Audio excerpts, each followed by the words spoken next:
Paris sebagai saksi dari kasus yang di PN Jakarta Utara. Ya, hakim juga majelis hakim juga diperiksa hari ini. Respon Bunda gimana sih Bun?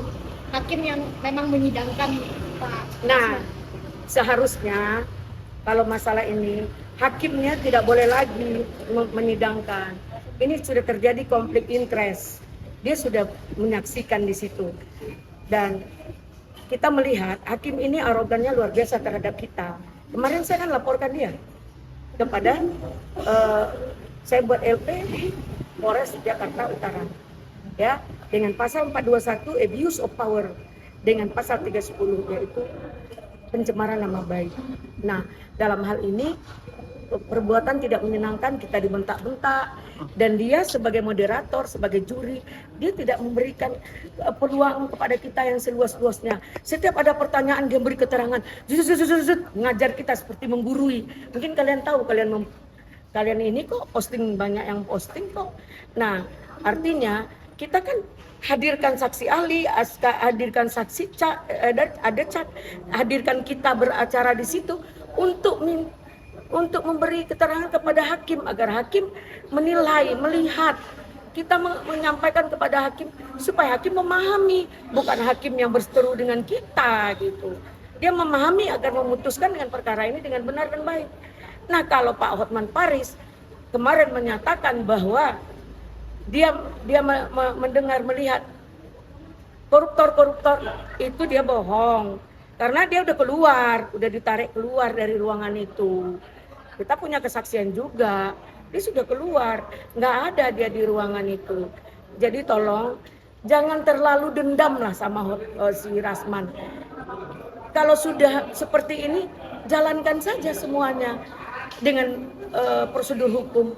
Kok harus main? Kemarin ada keributan, 2 dari pengacara Hotman all out. Kenapa?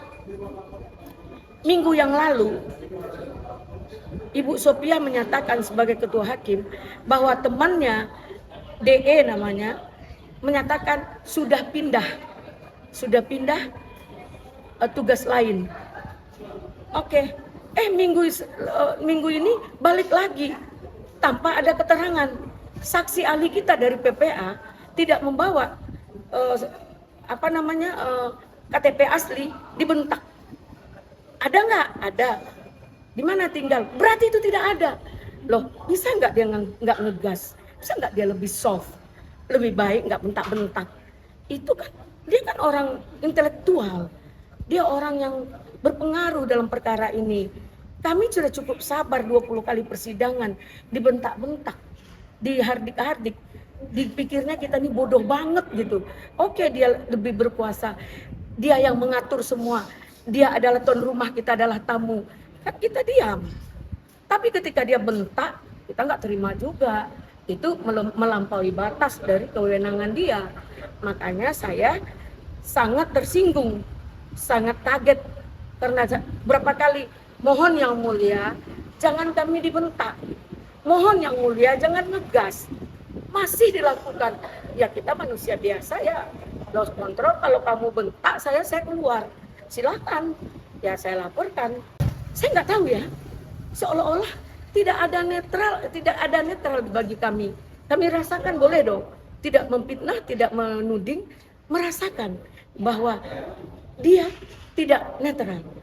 Ketika jaksa bertanya, dia senyum-senyum. Sebelum saya ada bertengkar sama beliau, dia berbisik sama jaksa, manis-manis. Saya bilang, kompak nih ya, oh kami ada perkara lain. Walaupun ada perkara lain, jangan di depan kami dong. Jangan di depan kami yang lagi bersidang, yang jadi dianggap sebagai lawan bagi dia. Sebenarnya kami butuh hakim loh. Apa yang kami lakukan, sidang, memberikan keterangan ahli, ada cap, itu demi menerangkan kepada beliau begini loh perkaranya ibu, agar ibu bisa mengadili dengan benar dan baik. Nah, kok jadinya seperti ini gitu. Oke Bun, mungkin dari kesiapan dari tim yang lain kan, memang kan pada awalnya memang Pak Rasman yang terlapor ya.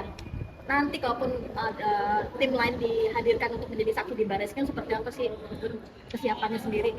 Ya tentu punya ada persiapan lah yang kita juga punya, yang selama ini Bang Rasman belum mengeluarkan beberapa hal yang menjadi pembelaan bagi diri Bang Rasman itu sendiri, dan tim juga sudah mempersiapkan beberapa hal tuh.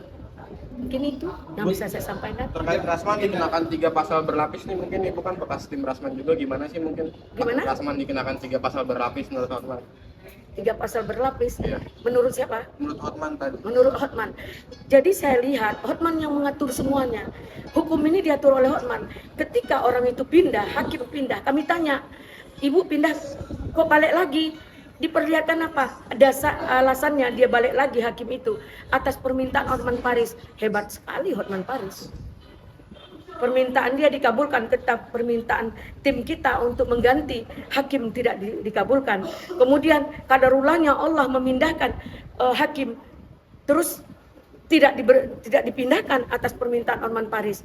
Berarti semua sudah diatur oleh Hotman Paris. Jadi hukum ini bukan panglima tertinggi dalam bangsa ini, masih bisa diatur oleh orang yang berkepentingan dan berkompeten. Mungkin itu bisa saya sampaikan. Bunda, ini kan Bunda salah satu dari orang yang berada di persidangan tersebut. Ini kan Hotman menjadi saksi. Mungkin ada ketakutan atau gimana sih Bunda? Oh, enggak lah, kita hanya takut sama Allah. Ya, mati hanya sekali, berjuang itu harus menegakkan keadilan dan kebenaran. Kita harus komitmen dengan klien kita. Jangan uang jadi ukuran. Dia kan selalu membanggakan harta dan kekayaan.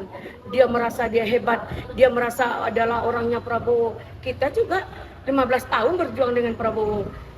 Moral dan material kita gadaikan demi perjuangan ini. Tapi kita nggak anggar-jago dalam persoalan itu. Kita hanya menurut jalur yang ada. Mungkin itu. Terima kasih. Maaf. Ada pesan buat Hotman, Bang Hotman? Iya, saya minta kepada Pak Hotman Paris jangan terlalu dendam. Dendam akan membakar dirimu sendiri. Percaya itu, karena hukum Tuhan akan lebih bahaya daripada hukum yang kalian permainkan di dunia ini. Terima kasih. Terima kasih, Bu. Terima kasih, Bu.